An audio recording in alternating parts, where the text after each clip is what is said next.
Un saludo cordial y afectuoso a los televidentes de Televicentro, Noticiero El Comercio TV y a los oyentes de Platinum FM y Radio Quito, La Voz de la Capital, noticiero líder en la radio.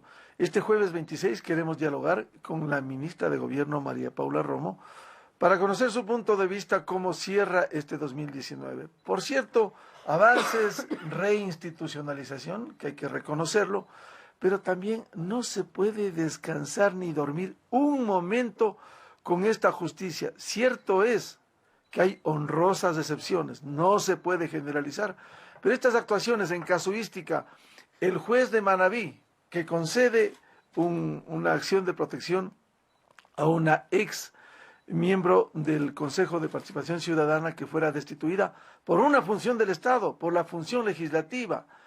El último 24 de diciembre una jueza convoca, sospechosamente, lo digo, para el día de Navidad y en medio de los festejos libera a 3 de los acusados por rebelión con datos que la Fiscalía, con elementos de convicción que ha presentado, la Fiscalía ha presentado.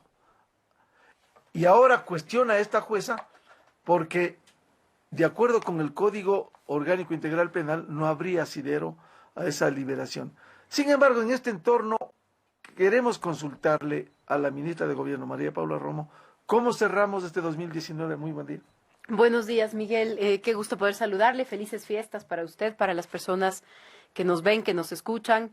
Efectivamente, este año ha sido un año con mucho movimiento, con muchos temas delicados, pero yo creo que también un año en el que hemos avanzado en este sentido de transición del que habla el gobierno desde su primer día, ¿no?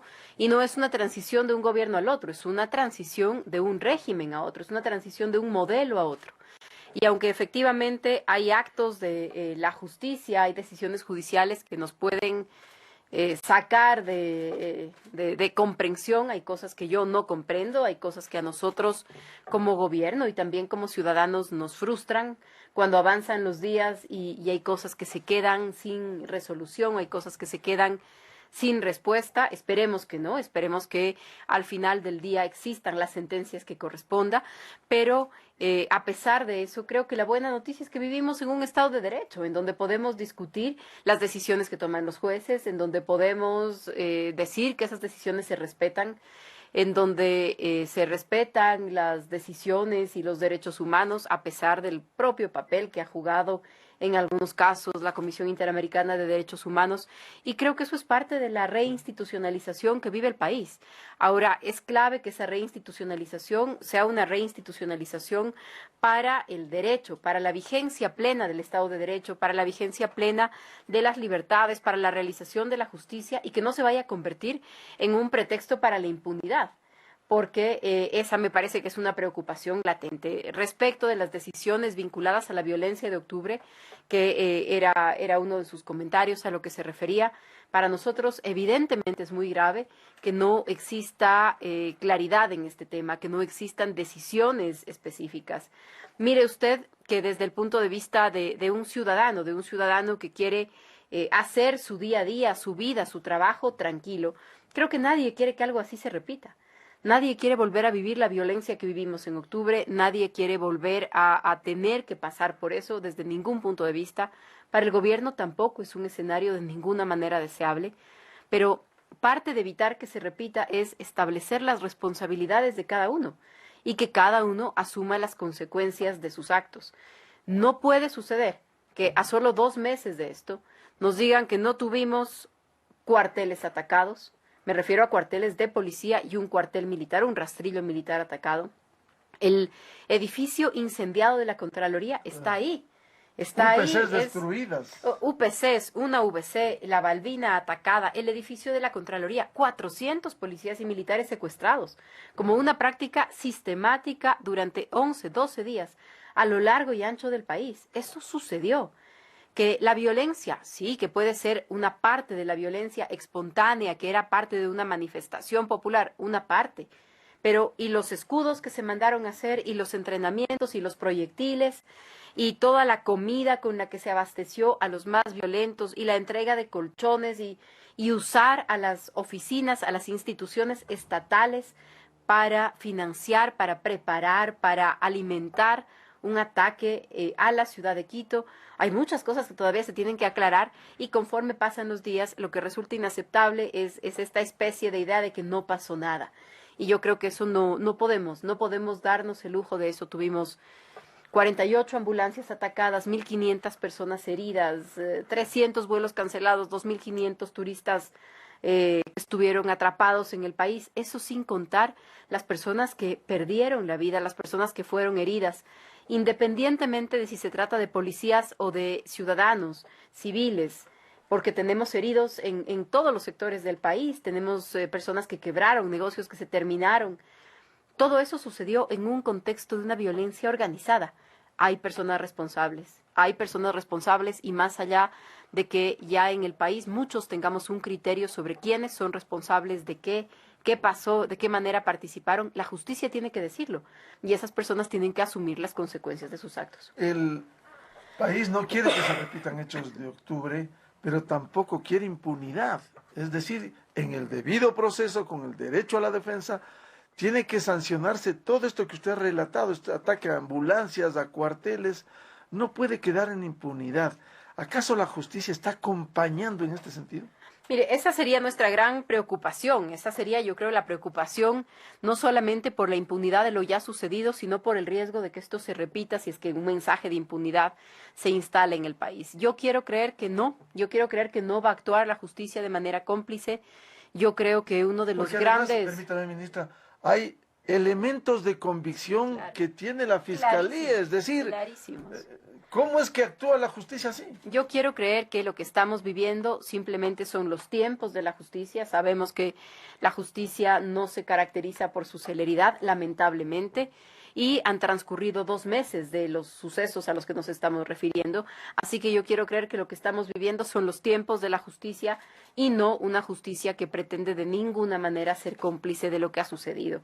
Porque además, Miguel, me atrevo a creer, ojalá no me equivoque, que precisamente la administración de justicia, fiscales, jueces, que son tratados de manera respetuosa, que pueden actuar con libertad, que no reciben ningún tipo de presión, que no son amenazados ni pública ni privadamente, yo creería que eso son también los grandes ganadores de la reinstitucionalización en el país, es decir, fiscales y jueces tratados con respeto, que se respeta su trabajo, que se mira también con esa independencia lo que tienen que hacer, que no son destituidos en sabatinas, que no son sancionados a través de un mensaje de Twitter. Yo creería que esas instituciones, esas personas, esos individuos, en ejercicio de esa libertad, de esa independencia, no van a convertirse de pronto en cómplices, sino que van a actuar conforme la ley les ordena hacerlo, que van a actuar con apego a la ley, que van a comprender su propia responsabilidad en este escenario.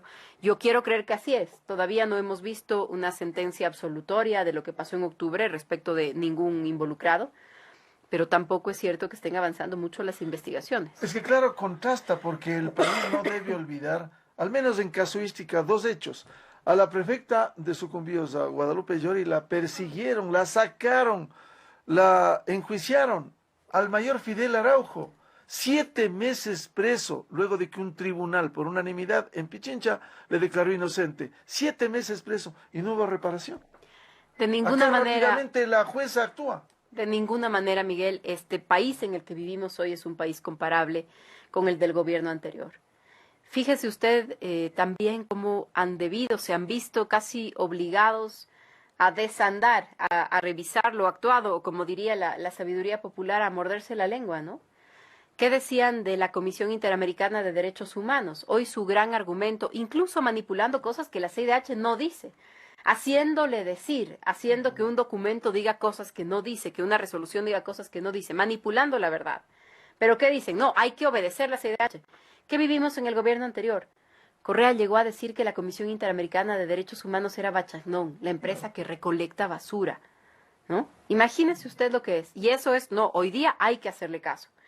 Yo lo he repetido varias veces, el gobierno del presidente Moreno tiene una postura respetuosa de los derechos humanos, del sistema interamericano. Podemos no coincidir con algunas de sus posturas, podemos no coincidir con algunas de las observaciones que hace, pero somos respetuosos de eso. Esto habría sido imposible de pensarse en el gobierno anterior, imposible de pensar la manera en la que actuaron, por ejemplo, con autoridades electas, imposible de pensar la relación respetuosa, independiente respecto de la justicia. Pero creo que precisamente por eso, para que esa transición a un régimen democrático, esa salida de un régimen autoritario se perfeccione, que va a ser el gran legado del presidente Moreno, creo que precisamente por eso tenemos que comportarnos de otra manera, a pesar de que nos llevemos a veces grandes frustraciones y grandes decepciones. Parte de la tarea es utilizar los mecanismos que están disponibles en la ley, esos y solo esos, y ser respetuosos del Estado de Derecho. De nuevo, creo que el país tiene ya una opinión sobre cómo actuaron, sobre qué hicieron, sobre de qué manera se comportaron, cuál era su intencionalidad. Pretendieron, y yo en eso voy a insistir, Miguel, no solamente pretendieron cambiar el gobierno, pretendieron terminar con los poderes del Estado, porque era un ataque a la Contraloría, era evitar que se den las audiencias que se daban en esos días, era un ataque para lograr la impunidad de muchos de sus dirigentes que están vinculados en casos penales y en gravísimos casos de corrupción. Era un ataque al Estado. Mandar a secuestrar policías y militares no era una protesta social normal. Los policías y los militares son los que representan a la autoridad estatal, la posibilidad de que la ley se imponga. Los secuestros de policías y militares tampoco son simplemente una protesta contra un gobierno de turno. Son desafíos al Estado como lo conocemos, y por eso creo que esclarecer la verdad y las responsabilidades no solo es un interés del gobierno, es un interés del país que tengamos claridad sobre lo sucedido. Todo esto ministra al cierre del 2019, por lo menos que no quede en impunidad. Insisto, en el debido proceso y con derecho a la defensa, que no quede este mal ejemplo para el Ecuador. Así es, que no quede este mal ejemplo, que no quede este mal recuerdo, y que no quede como un precedente de que hay cosas que se pueden hacer con impunidad, de que hay cosas que se pueden hacer sin que tengan consecuencias. Esperemos que esto sea así. Insisto, quiero creer que esto no adelanta una opinión sobre el fin del proceso, que esto no adelanta una opinión sobre responsabilidades o no, simplemente que es una parte dentro del procesamiento de quienes yo creo que tienen todavía mucho que explicarle al país. Sobre esta base, ¿cómo ve la ministra de Gobierno, María Paula Romo, este 2020, año preelectoral, con esta justicia que actúa de esta manera, en casuística, ahí están los pronunciamientos? ¿Cómo ve este 2020? Este 2020 yo creo que es un año muy importante en la misma línea de lo que yo había comentado antes, un año en donde se tiene que perfeccionar, en un año en donde se tiene que consolidar las transiciones, no solo una transición, sino las transiciones, y no me refiero a lo electoral, que seguramente va a marcar una buena parte del año, que va a estar cruzando todo el año y todas las actividades, las decisiones. Seguramente así va a ser, pero consolidar y completar, perfeccionar estas transiciones es clave. La transición de regímenes autoritarios a democráticos, ¿no? De normas autoritarias a normas democráticas. El que se termine de consolidar la reforma al régimen electoral. El que terminemos, ¿no es cierto?, de cumplir con algunas tareas para poner en orden la economía, para transparentar la situación de la economía. Creo que en algunas materias de libertades, de derechos, en el propio tema de libertad de expresión se ha avanzado mucho. Probablemente hay algunos pendientes, hay algunas reformas que todavía quedan en carpeta. Creo que es un año en donde el tema del empleo, el tema de la reactivación económica también tiene que ser una prioridad. Para el gobierno va a ser una prioridad. Esperamos contar en eso con el respaldo, con el soporte de la Asamblea Nacional en lo que tenga que ver con reformas legales, porque es un año, yo he usado este término en los últimos días, en las últimas semanas, pensando en el 2020, creo que también tiene que convertirse en un año de cosecha. El país ha hecho muchos sacrificios, el país ha pasado por mucho para recuperar las instituciones, la democracia, la transparencia económica, la credibilidad, la confianza dentro y fuera para animar nuevas inversiones. Este debería ser un año en el que ya veamos resultados mucho más tangibles, resultados mucho más reales de todas esas transformaciones. El gobierno garantiza, si bien directamente el Ministerio de Gobierno no le corresponde, pero la garantiza de no solo lo que pedía la CIDH para los procesados en el caso Rebelión, sino que no se fuguen del país, porque ¿cuántos se han fugado? ¿Cuántos pudieran incluso dejar botando el grillete y se vayan? Solamente de altos funcionarios del gobierno anterior tenemos 15 prófugos. Algunos no han fugado de la justicia, sino que han fugado o se han ido antes de ser procesados, que es una circunstancia un poco distinta porque no significa pues que se salieron de una cárcel. Pero efectivamente también tenemos casos de quienes han burlado sus medidas cautelares y eso es muy grave. Además de esos 15 prófugos altos funcionarios del gobierno anterior, tenemos 22 personas privadas de libertad. 22 personas que están en cárceles, en algunos casos ya pagando sentencias, en otros casos esperando el momento final de sus procesos, pero 22 exaltos funcionarios, incluido un ex vicepresidente de la República. No es pequeño el trabajo que ha hecho la justicia, no es menor la expectativa que tiene el país respecto de estos temas, pero claro que tenemos preocupación de quienes han intentado evadir la justicia. Y sí tenemos casos de gente que ha intentado evadir la justicia. Mire usted, ¿qué tan responsables se sentirán quienes fueron enseguida a esconderse en la Embajada de México? ¿Qué tanto sabían el papel que jugaron en la violencia de octubre? Si no jugaron ningún papel, si no hicieron, claro, si no jugaron ningún papel, si no hicieron nada, cuando se dieron cuenta de que les falló el golpe de Estado, ¿por qué tenían que esconderse en una embajada, no? Ahí hay un antecedente muy delicado, porque es un antecedente de gente que ya fugó. No solamente una preocupación sobre quiénes podrían fugar, sino que tenemos altos dirigentes correístas que ya han fugado. Y por supuesto esto es una preocupación para el país, implica un trabajo adicional para la policía en el caso en el que se dan medidas de arresto domiciliario, medidas sustitutivas, medidas de prohibiciones de salida del país, implica un trabajo adicional.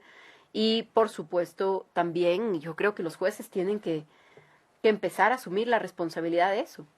Si hay personas que con procesos pendientes, con potencial riesgo de fuga, reciben medidas cautelares, los jueces también deben ser responsables de por qué las dictaron y tendrán que explicarlo, cosa que creo que se ha hecho pocas veces en los últimos meses, en los últimos casos, porque inmediatamente se busca la responsabilidad del gobierno.